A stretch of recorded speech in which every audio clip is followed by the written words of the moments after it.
The world is currently facing a shortage of 900,000 midwives. According to the United Nations Population Fund Agency UNFPA 2021 State of the World's Midwifery, there is a global shortage of 1.1 million sexual, reproductive, maternal, newborn and adolescent health workers, putting lives at risk.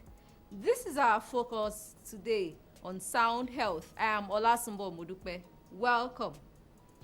The program continues with COVID-19 updates.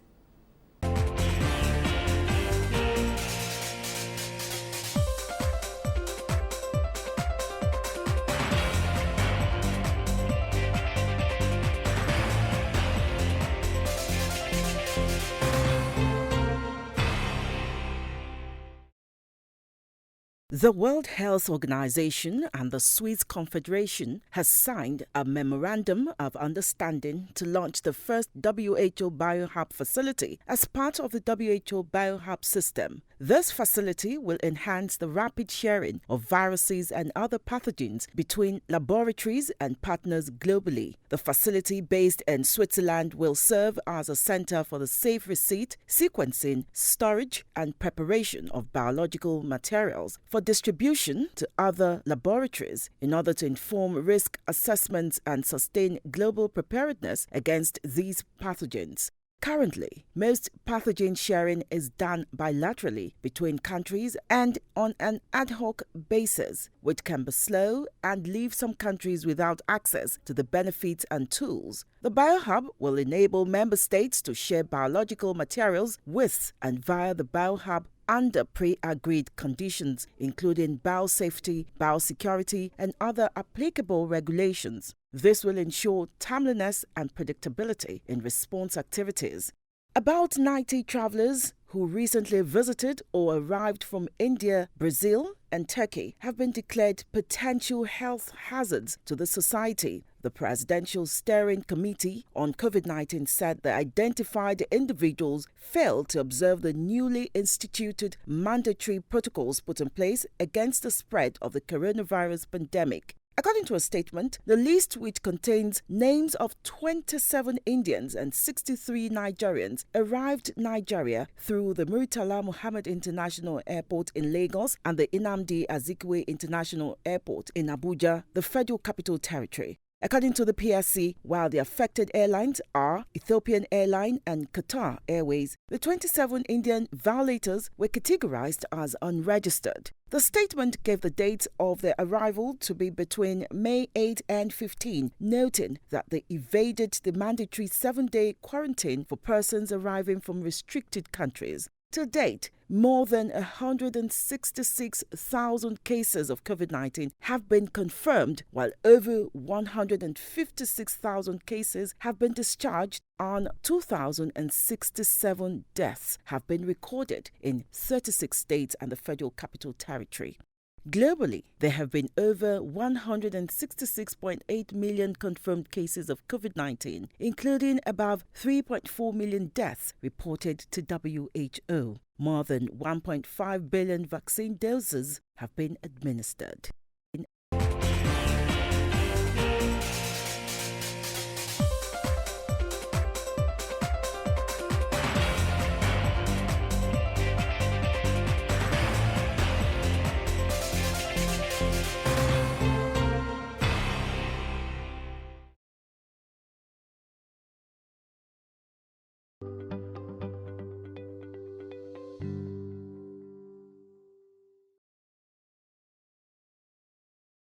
Sound Health on Lagos Television.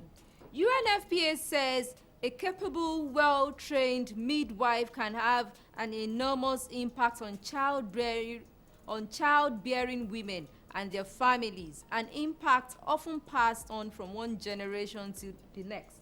Today, Mrs. Rita Momo will give insight on how to end acute shortage of midwives. Welcome to Sound Health, Mrs. Momo. Good evening, all. I'm glad to be here. Thank you so much for the invite.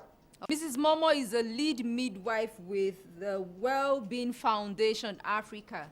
Now, the state of the world's midwifery 2021 report says there is a global shortage of 1.1 million sexual, reproductive, maternal, newborn and adolescent health workers, the largest shortage being midwives. What could be responsible for this situation and how did we get here? Yes, good evening all.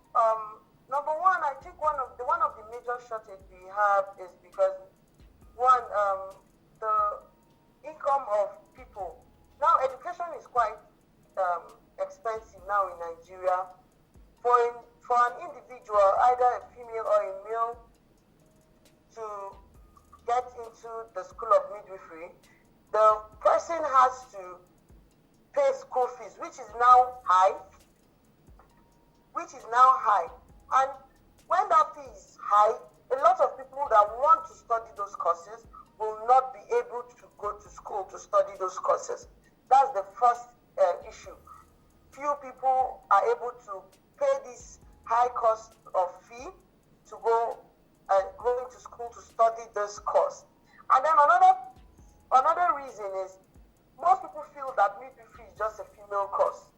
So if a nurse wants to become, if a female wants to become something else, the other males will just want to end as a nurse, will not want to become a midwife. Another third reason is because of the salary rate. You find out that there are some other courses which their salary is good. But for a midwife, you see a midwife in Nigeria will graduate after paying all the school fees, the years of experience, the hospital training, will go out into the world and then she's earning 12,000 naira a month, which we know is not too good. So most people will prefer to go into courses where when they come out, they will have good salaries. So that's another cause. So the fourth reason is because some individuals, even though they are practiced as they are now nurse midwives, these individuals are needed more. They have more salaries outside Nigeria. So they'll prefer, as soon as they graduate, they'll leave the country. They don't want to remain in Nigeria and receive this very little salary. These are few reasons why we have less nurse midwives in Nigeria. United Nations says global midwife shortages put lives at risk. How does it affect lives now? Yeah, it affects the life now because this global reason, this shortage of nurse midwife, makes that when an emergency gets into the hospital, for instance, and we just have a nurse or a midwife there on running that shift, whatsoever she's doing, she will now use a scale to weigh, is this an emergency, is this life-threatening, before she can attend to it. And some cases that are not life-threatening, within few minutes will become life-threatening if no one attends to it. So it's this issue where there are shortage of nurses. It then affects the outputs, that the care the nurse midwife can give clients, can give sick people, patients, can give patients in the hospital. So it will affect it because it's just, the ratio is very low. Apart from the impact on maternal and child care now, what is the implication of this acute shortage of midwives on this group of professionals now? Yeah, the impact of this is, one, we'll have high death rates. Two, we'll have more emergencies. Emergencies turning issues that are not life-threatening becoming emergencies, and emergencies becoming life-threatening and then deaths. That's what this will cause, because we need more hands on deck. We need more people that are happy with their job, that are able to do this work, come into the system and help out. Let's look at population, family, and reproductive health. Midwives play a key role in this area of care. What must be done to achieve unhindered access to sexual and reproductive health rights service? Okay, thank you. Number one, what can be done is, from what I've said earlier, the government should move in. First and foremost, subsidize the school fees of nurse midwife in Nigeria. Subsidize it. more schools. There are schools there are some states now that have just one, or some states don't even have a school of nursing or midwifery. Some states don't have it. Increase the number of schools in this nursing and midwifery schools in Nigeria. Increase the number. Let some states have up to 2, 3, 4, and then 3. Let the government improve the salary scale of nurse midwives. Let their salary be attractive. Because if the salary is attractive, the people will want to, midwives or people will want to stay back in the country and do this and work here to save life. And outside wanting to stay in the country, those that are here will want to stay and be committed to their jobs. If they are well paid, they'll be committed. They will not have to start looking for businesses and other things to do that will be diverting their time from work. Let the government scale up this salary for nurse midwives. The UNFPA believes investing in midwives by 2035 would avert roughly 2/3 of maternal, newborn death and stillbirth, saving 4.3 million lives per year. Is this achievable? Yeah, it's achievable if the government does all they need to do. It's very achievable. Let our policies change. Let nurse midwives have policies that supports them, that helps them to work well. Let risk allowances, that's hazard allowances, let things be done. That policies, let good policies be raised for the nurse midwife. Let the salaries be improved. Let them subsidize the school fees of these schools, and then you'll see that this goes. All right. Apart from the policies and limited structures and interests, and as well as welfare, one of the challenges now we are facing is the pandemic now. How do we overcome this pandemic? How do we achieve these agenda 2035 agenda locally now? I believe we're learning. Well, at least it's over a year now, so we're learning with this pandemic. So the government also, I believe they've learned, because throughout this pandemic, I think we have seen new policies. So if the government puts their hands on deck and look towards the nurse midwife, I believe that these policies will be met with or without the COVID pandemic. This is all we have time for today on Sound Health. Thank you so much for obliging us, Mrs. Momo. You're welcome. Thank you. Okay, I have been speaking with Mrs. Rita Momo on how to end shortage of midwives in the health. She is a lead midwife with Wellbeing Foundation Africa. Sound Health continues with trending health reports. Please stay tuned.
It is still Sound Health on Lagos Television. More to come in a moment.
This is where we drop the anchor on Sound Health this week. Whatever you do, ensure you embrace all precautionary measures. They are the most proven against COVID-19.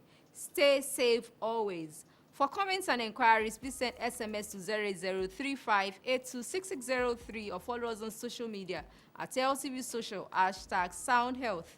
A sound health is a sound mind. Make healthy living your choice.